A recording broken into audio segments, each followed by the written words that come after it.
Hey everyone, so we've been doing quite a few amount of build videos on the channel this season, but I was getting a lot of requests for another builds to copy from a YouTuber who told you they were good kind of video that I did a couple years ago, so let's do it.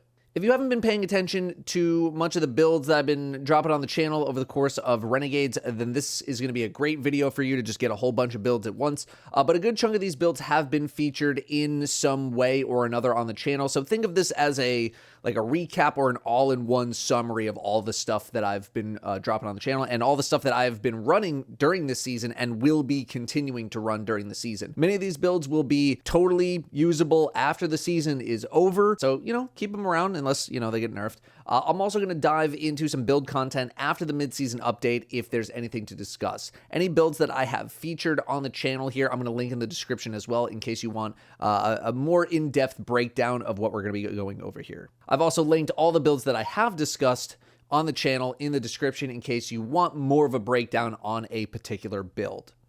I am going to try to focus on Arc and Void specifically for Renegades because of the artifact, but there are going to be a couple of non-Arc and Void builds in here too for any content that might have like a Surge, since you should try to play into Surges. Of course, you should use this video to put some builds that you have been using in the comments. Titans, we're going to start with you. My first build for you is my Wishful Ignorance Strand Titan setup, which I featured back in Edge of Fate. This build is still incredibly strong. It's great for any Brawler and or Strand surged activities. It is probably my most commonly used Titan build right now. It's also incredibly easy to convert into a Worm God Caress Solar Titan bonk build. You literally just rotate out Wishful for Worm God. You adjust some of your mods from Strand to Solar, and you're good to go. That's all you need to do. Worm God has been very popular for soloing the Equilibrium dungeon, but is also a very strong setup in a lot of modern content because there's a lot of enemies, which makes it very, very easy to stack up Worm God. This build is pretty strong in most pieces of content. In fact, I struggle to really think of a place where it would not do well. Tractor Cannon allows for some extra punch in your punch, although you really shouldn't be using the basic melee on this build. You should be getting into the air for Flechette Storm. Key things to note about the Banner of War aspect is that number one, you should make sure it's on before you start flying around. Just get a finisher kill for an easy activate and then go nuts. And two, stay by your teammates as much as you reasonably can. I think people tend to forget that Banner of War heal pulses on teammates give you much more melee energy restored than just being by yourself. Flechette Storm is going to absolutely ravage bigger targets, and with the re-added Grandmaster content, some of those enemies are much tankier than your average enemy in even something like ultimate content, right? A tractor boop and a bunch of melee charges is going to do some serious damage to high priority targets, and if Brawler or Strand Surge is active, forget about it, right? Obviously, a sword works very well this season if you are willing to swap back and forth between, your weapons to get your Flechette Storms off, but this build doesn't demand any particular weapons, which allows you to cover some anti-champion bases in case you are in some champion-based content. Unfortunately, this build lacks anti-champion capabilities in terms of the abilities, although for GMs, taking Shackle Grenade is not a bad choice. Your anti-champion capabilities will be just outright killing them when the champion is stunned. That's your anti-champion tech. Great build, tons of strength, tons of defense as well. It doesn't rely on the Renegades artifact either unless you're sorting. Get this one rolling. Next is just Consecration Prismatic Titan. This build is still pretty unchanged from where it was in Final Shape, so maybe this is for the people who keep asking me about Destiny after they left in Final Shape. We're going to rip through this one quickly. I honestly just wanted to show this one for the fashion more than the build itself. Inmost in Synth, though, is the class item that I use, the exotic class item. This is a very active build with all of the abilities that you can cast. This build, despite being nerfed in the somewhat recent past, is still one of the best all-around builds in the game. Consecration and Knockdown is still doing serious work to keep you active in fights, and this build is basically spam Consecration until you run out of Consecration, but then by then you should have Transcendence active, so you activate Transcendence to continue your Consecration spam, along with having arguably the best Transcendence grenade in the game, going back and forth between your abilities to keep up Inmost Light procs on your class item. Throw on a Rocket Pulse and some weapons with Elemental Honing, since you will have access to Strand, Solar, and Arc damage at a minimum, and you have one of the best kits the game has to offer right now, viable in pretty much all modes of play. It's funny, I went back to watch my previous builds to copy from a YouTuber video, and in it, I talk about a pure Consecration Solar build, and I talk about how I don't bring that build into GMs. And this prismatic build was completely destroying GMs up until the removal of GMs and now subsequent return. Every Titan probably already has this build rolling, but just in case you don't, have it on standby. This next build is for my purists out there, the ones who want to go back to how it used to be. No abilities, guns kind of ruled the meta. It was a gun-focused game, that kind of stuff. This is the Choir of One Actium War Rig setup, where all you do is shoot your gun with an occasional grenade. I went with an arc setup over a void one because I like the offensive power of arc a bit more, but if you want a more defensive-minded setup or even something that makes some of your armor mods cheaper, I would understand going with a void-based setup. That is especially considering that one of the weaknesses of the setup is lack of healing, and if you can get access to Devour, that would certainly help. Either way, you're going to be playing around your barricade quite a lot for whatever bonuses you are seeking to get, whether it's from Storm's Keep or from Bastion, but you should have enough class ability energy that you have some ability to like move around and reposition if you need to. Ferropotent 2-piece set bonus is a great bonus to have for this, and just in general. I'm not really going to be talking too much about set bonuses, and that's because I think people probably already have enough trouble navigating the volume of armor coming into our inventories, and they don't want to be burdened with having to think about that, with also having to micromanage their set bonuses, which I totally understand. But Ferropotent's dropping quite a lot, so if you can include it, include it. Otherwise, this build is quite literally point and shoot gun. You plant your barricade, you shoot gun, that's it. You swap between Choir and a machine gun so that you have a chance to generate ammo for the opposite weapon. I'm running double special here, but Choir of One is Rocket Pulse-esque with its hipfire capabilities. It can drop a ton of damage on targets. The only negative is that since you need to run specific weapons for this, you are at the mercy of the artifact for any sort of anti-champion needs. Unfortunately, because we're not using an arc weapon as our main weapon, like Choir of One, we are going to miss out on some arc subclass synergies and some artifact synergies, but you probably should be using an arc machine gun, though, like the new Bitter End from the dungeon, with maybe some like jolting feedback to spread arc debuffs to targets if you want to try that out, or you could just rock some damage perks and call it a day. There's a lot of small tinkering that I think you can do here to make this build what you want it to be.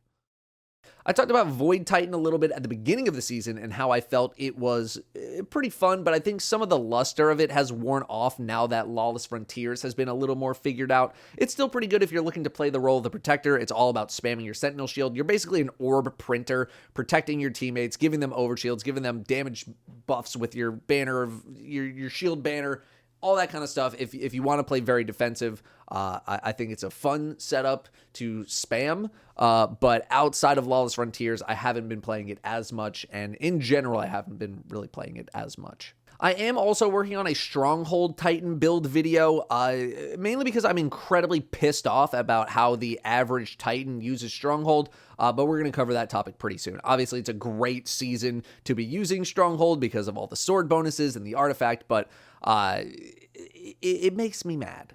A lot of people use this build in a way that makes me very mad. So I'm going to try to fix that. Moving to Warlock, I think Warlocks have some of the more fun builds that are possible in the game right now, to the point where I have been playing Warlock a bit more than my usual Titan. First is the arc setup we talked about revolving around Storm Dancer's Brace, although the Geomag Stabilizer variant will also work just fine.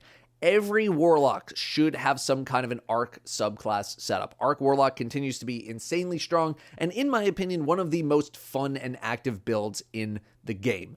I have two versions, Geomag and Storm Dancer's Brace, and Storm Dancer's is actually kind of good now. They buffed it very recently. They both play pretty much the same, though. It's more a matter of, like, what content are you doing and what exotic do you want to be using, right? Personally, I find the Storm Dancer's Brace variant more enjoyable for Lawless Frontiers and more like modern content where things are a bit more enemy dense, and I think that I can like really maximize each cast of Stormtrance. The Geomag setup I think is better for maybe like GM content where you want to burn supers on champions or big targets somewhat often to kind of get you over the hump.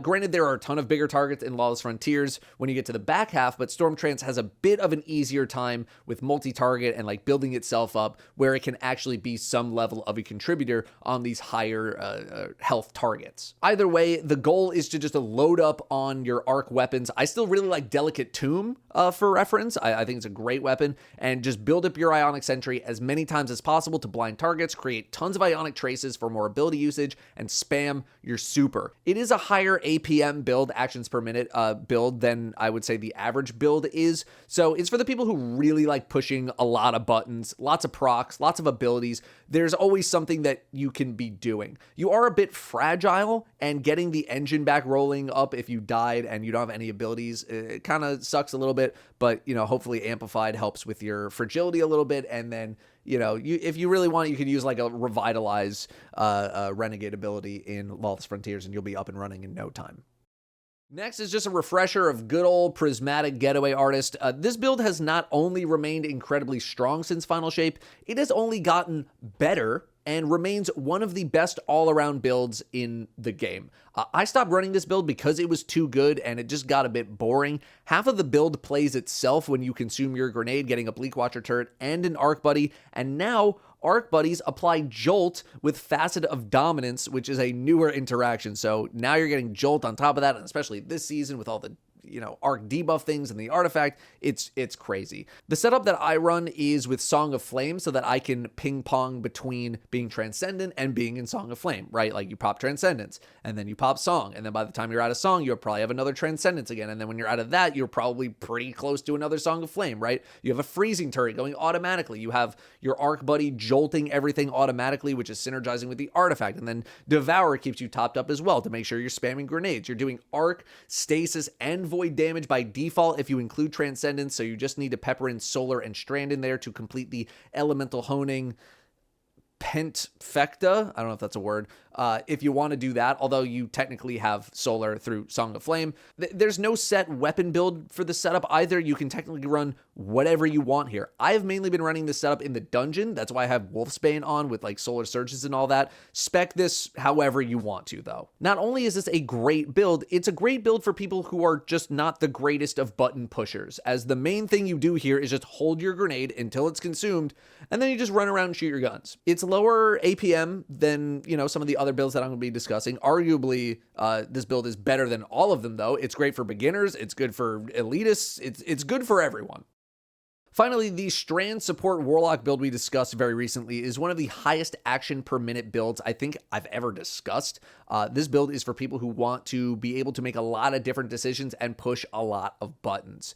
It's Strand damage, it's Threadlings with Threadling Nests, it's suspending enemies, AoEing them down, it's healing your teammates. This build is trying to and succeeding at many different things all at once, right? How well it works depends on your level of multitasking. Personally, I do think that you should try to focus on a couple of things like Threadling Nests and healing, or like Suspends and Threadlings, something like that, just to get yourself onboarded first. The biggest weakness here is how squishy you are. Yes, even with the healing on Deimos Effusion, which is the exotic that you're going to be using, but if you spec for Thread of Warding and focus on Orb of Power creation, that should help you stay in the fray a whole lot more. In GM content, like the highest tiers of content, getting those AoE suspends off with your Rift is going to be a bit tough in more open spaces, so don't feel pressured to make sure that every single Rift needs to be like the god Rift of suspending in order for you to use a Rift. You're going to get another one. It's okay. Like, in fact, like trying to optimize literally every movement on this build is just going to drive you insane. You will not be perfect with this build because there are just too many things to do, but if you like having a lot of things to do, this build's really fun. Honorable mention goes to the Nothing Manacle and or Controverse Hold setups.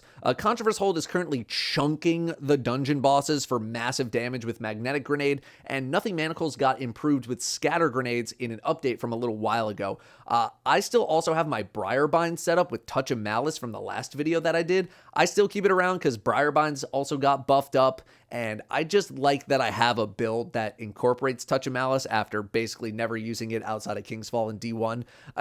it's not a super serious build, but it's not a serious build either. Nothing Manacles is also really cooking in a lot of different pieces of content, especially with all the void bonuses that we have in the artifact. Just make sure you're not getting too close to your own grenades. Moving to Hunter, believe it or not, Lucky Raspberry has been my go-to exotic for a lot of this season. It's a pretty simple build, just relying on solid ability usage, hitting as many targets as possible, as often as possible. The entire point of this build, especially this season, is to jolt literally everything, which you will be able to do.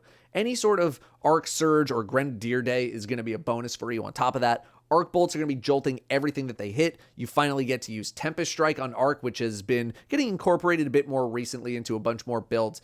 It's just a fun ability, and it hits pretty hard. And Ascension Spam is also going to enable a lot of jolting everywhere, giving you Amplified as well. This triggers the artifact perk to build Bolt Charge, which you're going to deploy very, very frequently. You get a fair amount of buttons to push here, but you also get to shoot your weapons. Bitter End, the dungeon arc machine gun, is going to serve you very, very well, either with an arc debuff focus, which I don't think you need given how much you have it on your build, or a damage focus like with Killing Tally, right? All of this comes together in a medium action per minute setup that doesn't really require too much thinking. The goal is to find unjolted targets and jolt them. That's it. And then just use your gun to take them out. I will say this setup is for more target-rich environments where you can really stack up a lot of jolt on a lot of different targets. It'll work in less dense environments, but I'm not sure how much fun you're really going to have with it. I do also have a Gifted Conviction variant of this setup as well, in case you would like to spread Jolt in a slightly different way. You're still on Ascension and Tempest Strike. The build plays very similarly. You're just not as focused on spamming Arc Bolts, and instead you're more in on like your melee and class abilities, so you can tweak your stats as you see fit. Otherwise, I haven't been the most creative with Hunter this season. You know, I have some things set up, but none of it is anything that I don't think you've seen before. I reconfigured my Celestial Nighthawk setup now with newly rebuffed Still Hunt. I don't think I've used it a single time, but it's here if you want it. I have a basic, well-rounded prismatic setup with Inmost and Sir Terracne on my exotic class item to use the newly buffed Gunpowder Gamble grenades, comboed with Ascension now that I've actually developed the muscle memory to use Ascension in the first place, thanks to the arc setup we just talked about. This is all about racking up kills, tossing a GPG, shooting it, watching big explosions. There are a billion versions of this prismatic setup you can run with the Navigator to make your own grapple points and just spam a bunch of grapple melees. That's a classic. There are so many different versions of Prism Hunter, but I really like GPG. I really like the ability. I like throwing the grenade and popping it in midair. It's just really, really fun. Yes, I do have Whirling Ovation in my kit for literally no particular reason other than I just think it's funny. Feel free to share some of the other builds that you have been rocking this season in the comments. I know we're getting some new artifact perks in March, so hopefully there's enough there to maybe get creative with a few more builds for the mid-season update. Thank you very much for watching, and I will see you next time.